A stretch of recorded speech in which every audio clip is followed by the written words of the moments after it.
Chapter 1 is Invitation to the High Places. This is the story of how Much Afraid escaped from her fearing relatives and went with the shepherd to the high places where perfect love casts out all fear.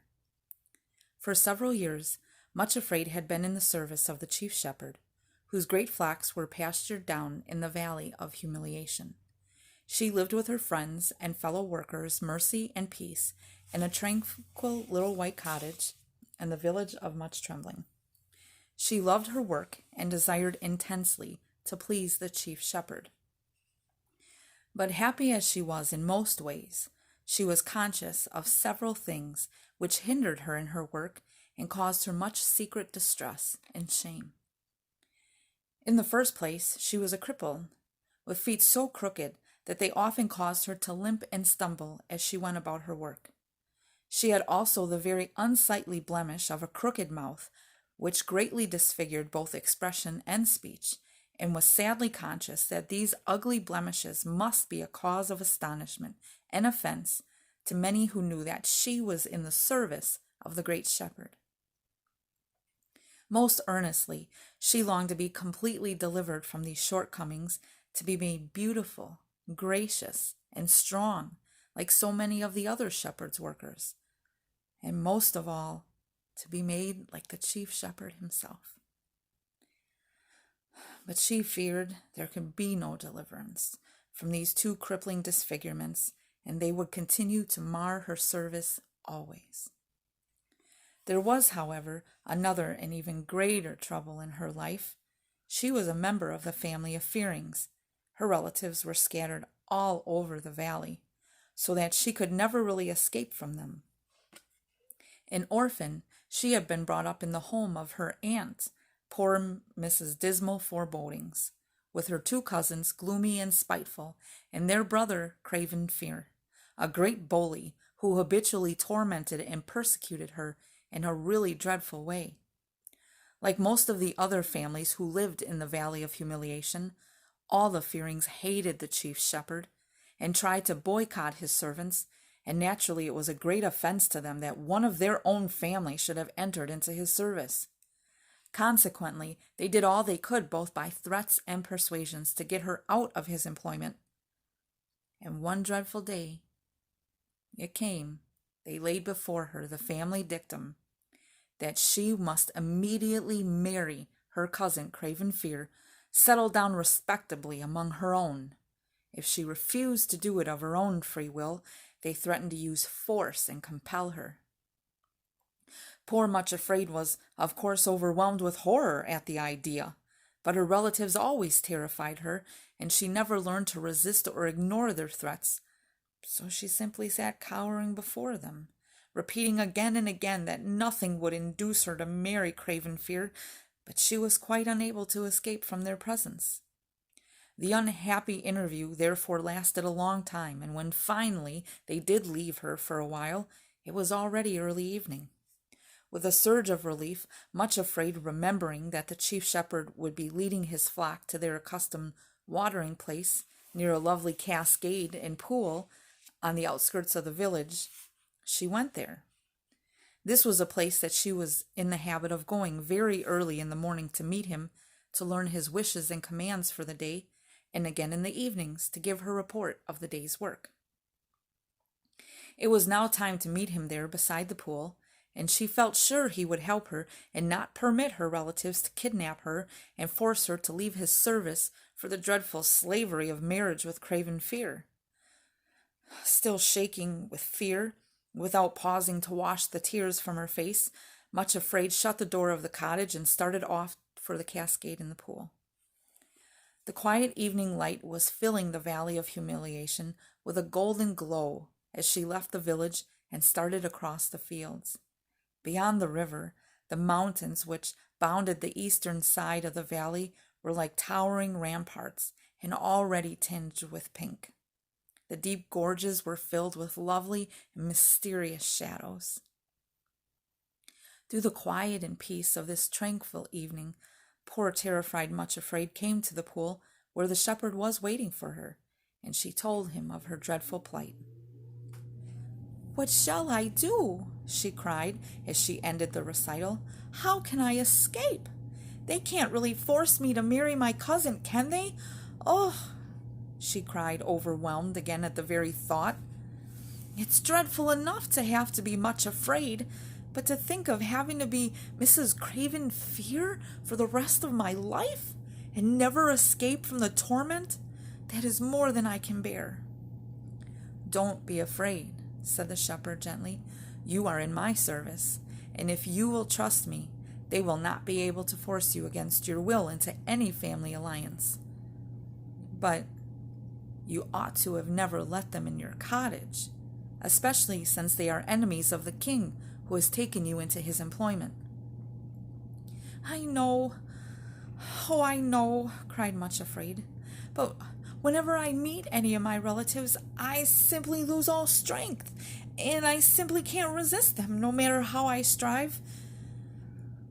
As long as I live in this valley, I can't escape meeting them. They are everywhere, and now that they're determined to get me into their power again, I shall never dare venture outside my cottage alone for fear of being kidnapped. As she spoke, she lifted her eyes, looked across the valley and the river to the lovely sunset-lighted peaks of the mountains. She let out a desperate longing cry. Oh, if only I could escape from the valley of humiliation altogether and go to the high places, completely out of reach of all my relatives. No sooner were those words uttered when, to her complete surprise, the shepherd said, I have waited a long time for you to suggest that. It would indeed be best for you to leave the valley for the high places, and I will very willingly take you there myself. The lower slopes of those mountains on the other side of the river are the borderland of my father's kingdom, the realm of love. No fears of any kind are able to live there, because perfect love casts out all fear and anything that has torment.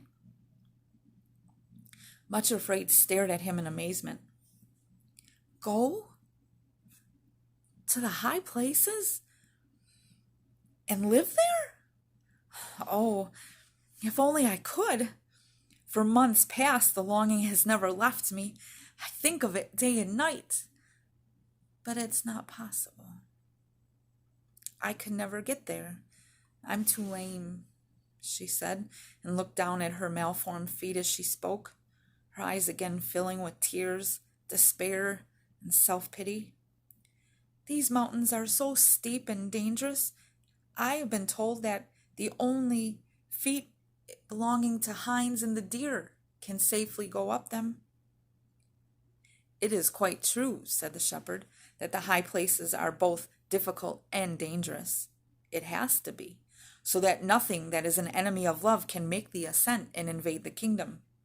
Nothing blemished or in any way imperfect is allowed there, and the inhabitants of the high places do need hinds' feet. I have them myself, he added with a smile. And like a young hart or a roebuck, I can go leaping on the mountains, skipping on the hills with the greatest ease and pleasure. But Much Afraid, I could make your feet like hinds' feet and set you up on those high places.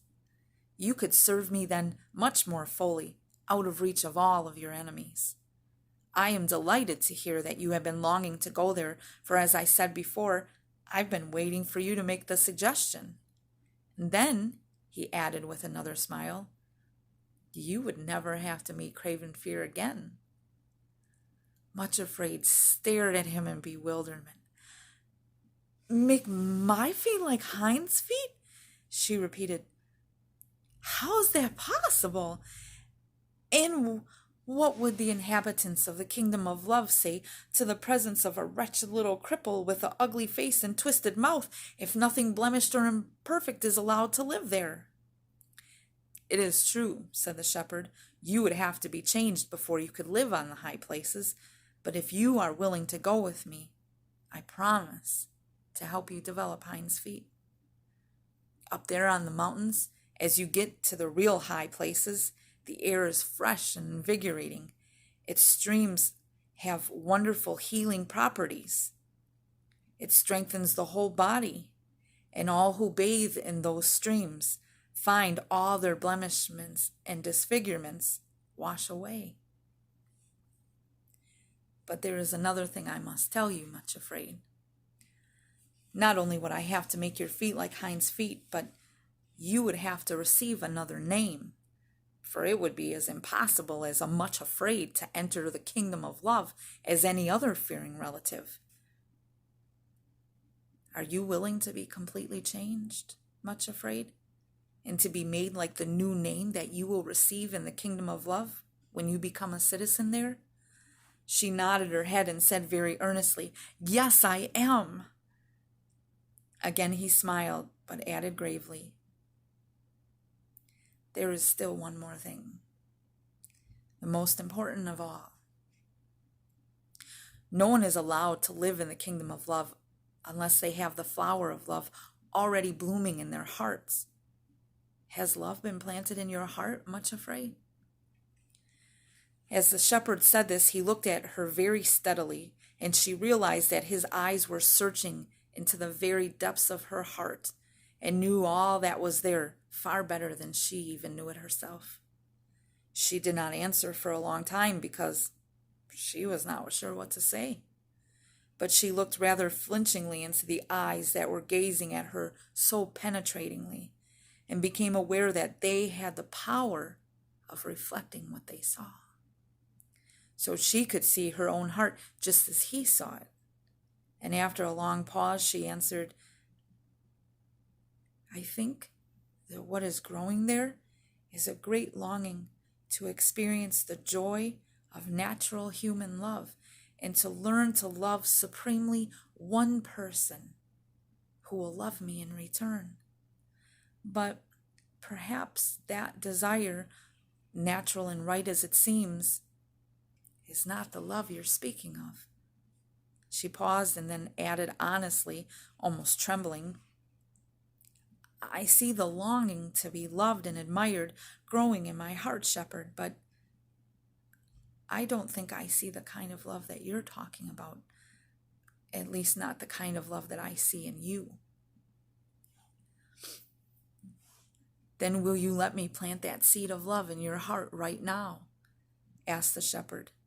"It will take you some time to develop Hinds' feet and get to the high places, and if I plant that seed in your heart now, it'll be ready to bloom when you get there." Much Afraid shrank back. I'm afraid," she said. "I've been told that if you really love someone, you give them the power to hurt you in a way no one else can." "That is true," said the shepherd. "To love does mean to put yourself in the power of the loved one and to become very vulnerable to pain. And you are very much afraid of pain, are you not?" She nodded miserably and then added shamefacedly, "Yes, very much afraid of it." "But it is so happy to love," said the shepherd. "It is happy to love even if you are not loved in return. There is pain too, but love does not think it very significant." Much Afraid thought suddenly that he had the most patient eyes she had ever seen. At the same time, there was something in them that hurt her to the heart. Though she couldn't have said why, she still shrank back in fear and said, bringing the words out very quickly because somehow she was ashamed to say them, "I would never dare love unless I was sure of being loved in return. If I let you plant the seed of love in my heart, will you promise me I will be loved in return? I couldn't bear it otherwise." The smile he turned on her then was the gentlest and kindest she had ever seen. Yet once again, and for the same unknown reason as before, it cut her to the quick. "Yes," he said, without hesitation, "I promise you, Much Afraid. When the plant of love is ready to bloom in your heart, when you're ready to change your name, you will be loved in return." A thrill of joy went through her from head to foot. It seemed too wonderful to be believed, but the shepherd himself was making the promise, and he doesn't lie. "Please plant love in my heart right now, she said faintly. Poor little soul. She was still much afraid even when promised the most beautiful thing in the world. Then the shepherd put his hand in his bosom, drew something forth, and laid it in the palm of his hand. He held his hand out toward Much Afraid. "Here is the seed of love," he said. She bent forward to look and gave a startled cry and flinched back. There was a seed all right laying in the palm of his hand, but it was a long, sharp, pointy thorn. Much Afraid had often noticed the shepherd's hands were scarred and wounded, and now she could see that the scar in his hand was the same shape and size of the thorn that lay next to it. "That looks very sharp," she said shrinkingly. "Won't it hurt if you put it in my heart?" He answered gently, "It is so sharp that it slips in quickly. But, Much Afraid, I've already warned you. Love and pain go hand in hand, at least for a time. If you want to know love, you must know pain also." Much Afraid looked at the thorn and shrank from it. Then she looked at the shepherd's face and repeated his words to herself. "When the seed of love in your heart is ready to bloom, you will be loved in return." And a strange courage entered her, and suddenly she stepped forward, bared her heart, and said, "Please plant the seed here in my heart."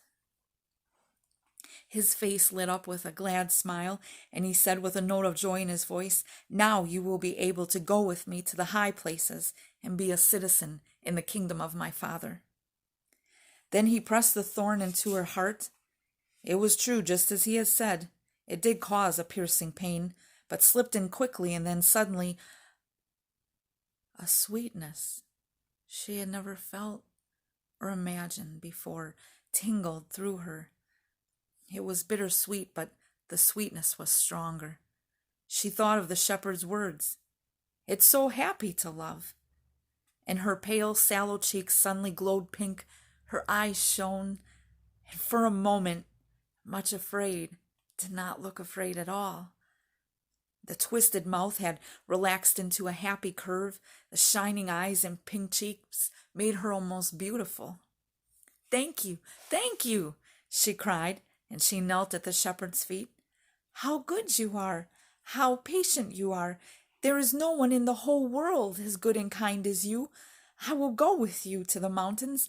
I will trust you to make my feet like Hinds' feet and set me, even me, up on the high places."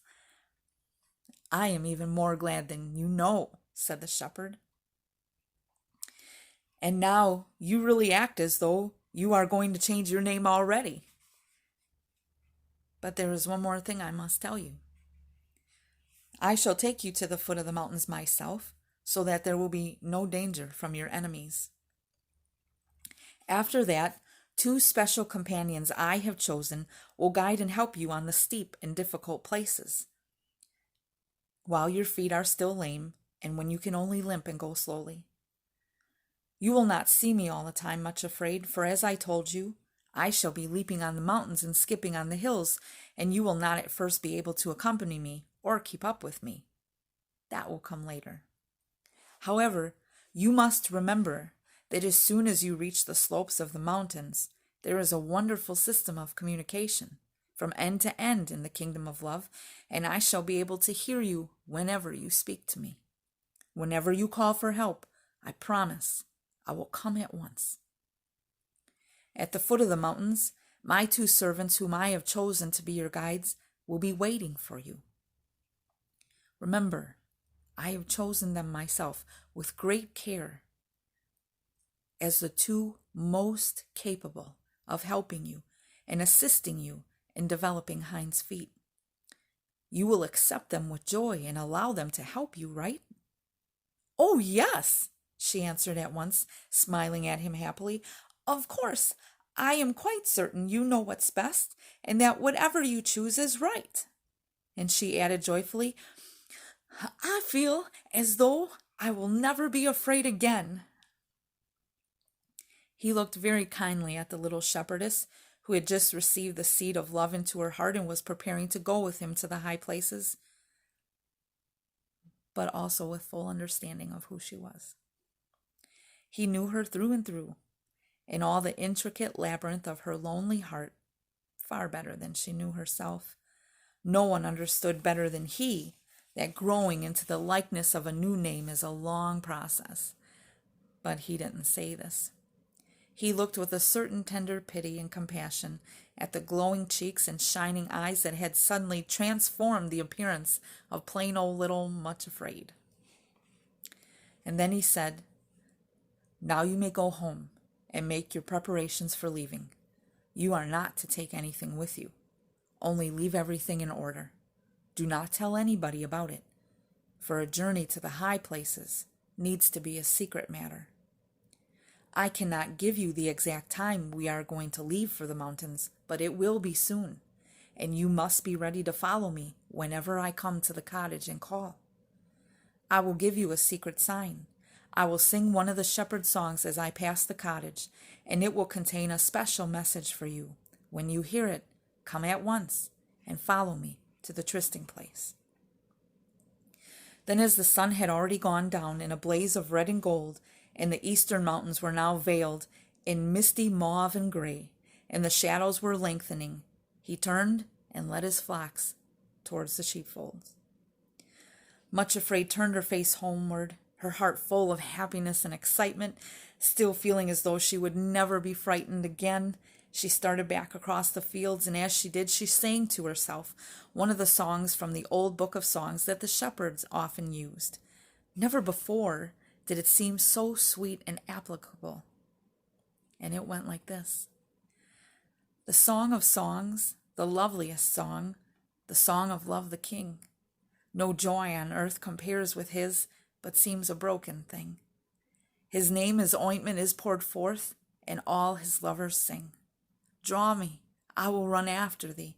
Thou art my heart's one choice. O bring me to thy royal house, to dwell there and rejoice. There in thy presence, O my King, to feast and hear thy voice.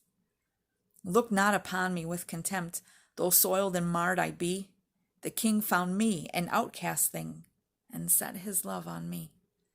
I shall be perfected by love, made fair as day to see." She walked, singing across the first field, was halfway over the next, when suddenly she saw him. Craven Fear himself. Poor Much Afraid. For a little while, she totally forgot about the existence of her relatives. And now here was the most dreadful and detested of them all coming toward her. Her heart filled with a terrible panic. She looked right and left, trying to figure out a different way to go, but there was nowhere to hide. And she couldn't anyway, because it was too obvious that he had seen her. For as soon as he saw her, he picked up his pace, and within a moment or two was right next to her. With a horror that sickened her very heart, she heard him say, "Well, here you are at last, little cousin Much Afraid. We're to be married, hey? What do you think about that?" He pinched her, supposedly in a playful manner, but viciously enough to make her gasp, bite her lips to keep back a cry of pain.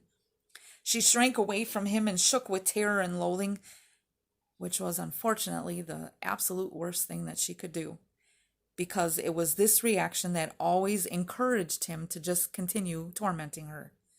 If only she could have ignored him, he soon would have tired of teasing her and went off to look for other prey.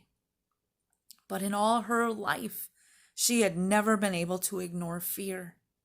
Now it was absolutely beyond her power to conceal the dread that she felt. Her white face, terrified eyes, immediately had the effect of stimulating Craven's fear to bait her. Here she was, alone, totally in his power. He caught hold of her, and poor Much Afraid uttered one frenzied cry of terror and pain, and in that moment Craven Fear loosed his grip and ran away. The shepherd had approached them undetected and was standing beside them. One look at his stern face and flashing eyes, and the stout shepherd grasp was more enough for the bully. Craven Fear slunk away like a whipped little animal, actually running from the village instead of to it. He was so freaked out he didn't even know where he was going, just trying to find a place of safety. Much Afraid burst into tears.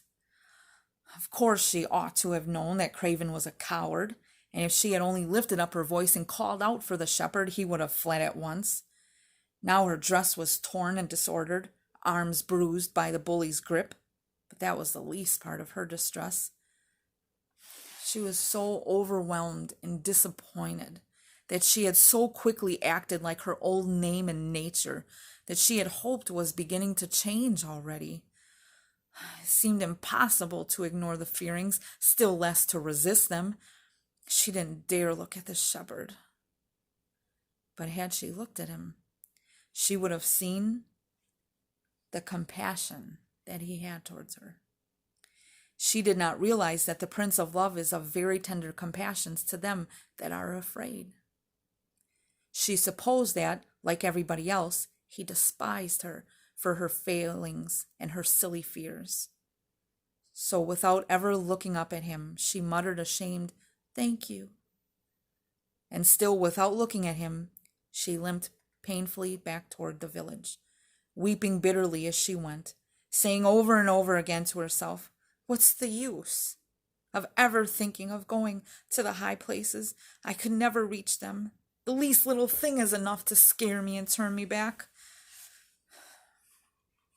However, when at last she reached the security of the cottage, she started to feel a little bit better, and by the time she had drunk a cup of tea and took her evening meal, she had recovered so far as she was able to remind herself of all that had happened that evening next to the cascade and pool.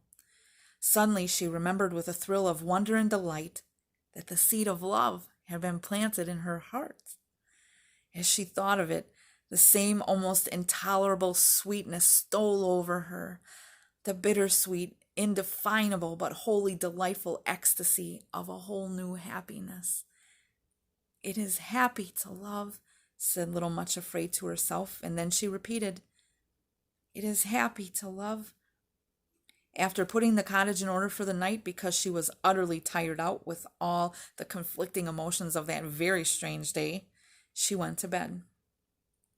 Lying there before falling asleep, she sang over and over again to herself another of the lovely songs from the old songbook, and it said, "O thou, whom my soul loveth, tell me where thou dost feed, and where thy flocks at noonday to rest and browse dost lead. For why should I by others be, and not by thee? O fairest among women, dost thou indeed not know? Then lead my little flocklet the way that my flocks go, and be to me as I to thee, sweet company." And then she fell into a heavy, dreamless sleep. Chapter 1.